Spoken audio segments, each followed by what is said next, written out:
Quer ver como eu conheço você? Você tem alguns conflitos familiares, existem tensões entre as pessoas na sua casa, né? Bom, pois é na casa de todo mundo.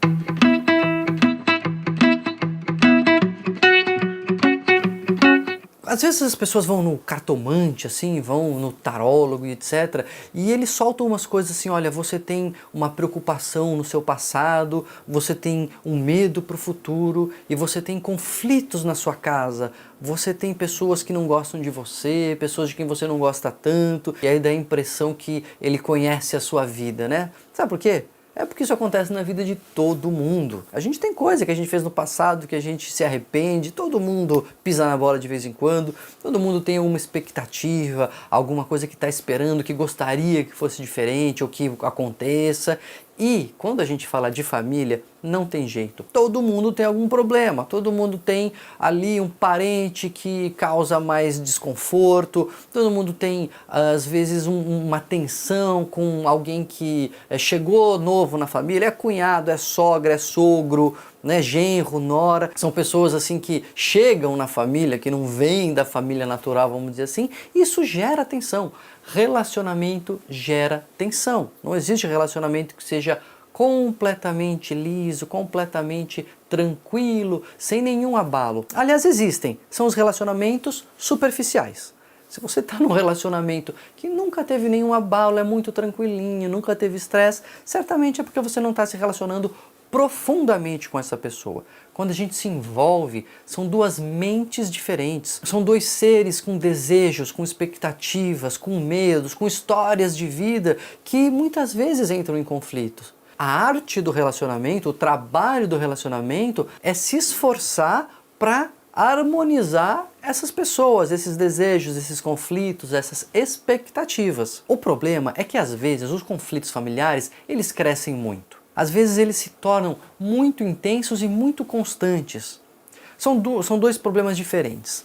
Um é quando eles são muito constantes, então nem sempre vai ser intenso, nem sempre vai ser gritaria, quebradeira, etc. Mas é todo dia briguinha, todo dia discussão, todo dia cutucando, todo dia provocando, gerando um desconforto, gerando um mal-estar. Isso no longo prazo pode ser muito negativo emocionalmente para as pessoas. Porque isso vai cobrando um preço, né? Uma hora essa conta chega. A pessoa está hoje desconfortável, amanhã chateada, depois provocada. E isso leva, logicamente, a uma contrapartida. A pessoa se sente provocada, ela provoca. Ela está irritada, ela responde mais rispidamente. Aí o outro triplica. Então, as relações que são pautadas dessa maneira, elas tendem a ser relações com pouca qualidade. Né? São relações pouco satisfatórias que trazem pouca alegria, pouca qualidade de vida. E no caso dos transtornos mentais, elas podem agravar as doenças. Uma outra forma de os conflitos familiares atrapalharem é quando eles não são tão frequentes, mas são muito intensos.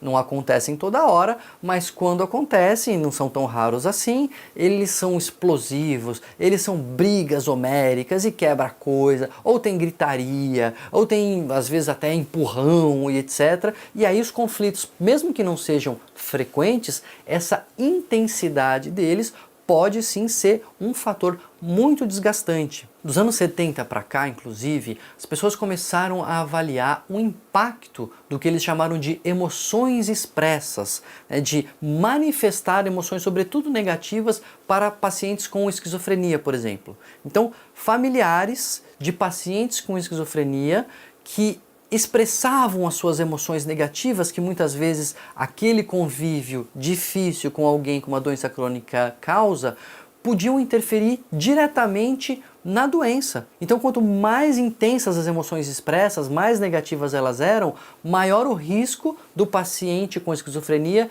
ter um novo surto, piorar da sua doença, piorar dos seus sintomas. Então, os conflitos familiares, eles podem sim ser um fator de adoecimento no geral. Então, a pessoa que não tem doença nenhuma, por conta daquela tensão familiar, daquele ambiente ruim, etc., ela pode no longo prazo adoecer, desenvolver transtornos ansiosos, ficar até mesmo deprimida. E por outro lado, as pessoas que têm um transtorno mental, seja ele qual for, podem piorar diante da presença constante dos conflitos familiares. É por isso que a gente sempre diz que na abordagem, no tratamento de alguém com transtorno mental, é muito importante entender a família. Não necessariamente precisará de uma terapia familiar, eventualmente vai precisar de uma abordagem estruturada para a família como um todo, mas no mínimo entender o painel daquela família, entender como que as pessoas estão se relacionando, entender se as pessoas da família têm uma compreensão adequada daquela doença, de como lidar com aquilo, porque às vezes a pessoa, vamos pegar um exemplo de depressão. O sujeito com depressão tem aquela dificuldade de reagir, está sem energia, ele não consegue aceitar nem a ajuda para levantar porque ele não tem vontade de levantar. E aí a família às vezes fica impaciente, ela fala, mas ele não quer se ajudar, a gente tenta ajudá-lo e ele parece que não aceita. E aí a família precisa entender o que é a depressão, qual é a dificuldade de ele aceitar essa ajuda, por exemplo. No pânico acontece isso, a pessoa já teve várias crises, a pessoa não morre, a pessoa já sabe que não tem nada ali no coração, mas vem uma nova crise e ela mobiliza a família inteira, pelo amor de Deus, eu tô morrendo, me leva pro pronto-socorro, e aí a família já está impaciente, fala, você já sabe que não vai morrer, para com essa frescura, se controla. E aí a família tem que entender o que é uma crise de pânico, por que a pessoa não consegue se controlar e também, enfim, para poder ajudar, lógico, no tratamento e não atrapalhar. É por isso que é tão importante a gente cuidar das nossas relações familiares, o que não significa não ter conflitos. Foi a Rose Sanches que pediu para a gente falar sobre esses conflitos familiares. E é isso, Rose, é importante a gente ter bons relacionamentos, é importante a gente entender que os relacionamentos profundos e significativos vão necessariamente passar por abalos, vão passar por emoções negativas, mas a gente tem que controlar a expressão dessas emoções negativas de uma maneira empática. Saber que se você xingar o outro não vai se sentir bem. E ele vai xingar de volta e isso vai virar uma bola de neve. Então a gente controlar as nossas emoções negativas, conseguir atravessar juntos as tempestades aí, os abalos e os desertos pelos quais passam os relacionamentos de longo prazo e caminhar e fazer dessas experiências adversas e fazer dessas dificuldades que a gente enfrenta até formas de fortalecer os nossos laços. Porque quando você enfrenta uma batalha junto e vence, você sai do outro lado mais forte e com vínculos realmente mais profundos. Não é evitar totalmente o conflito, porque, como a gente conversou, a única forma de evitar totalmente qualquer conflito é mantendo uma relação superficial. E uma relação superficial não é significativa e não traz realmente qualidade de vida. Se por um lado os conflitos intensos roubam a qualidade de vida, a superficialidade também não ajuda em nada.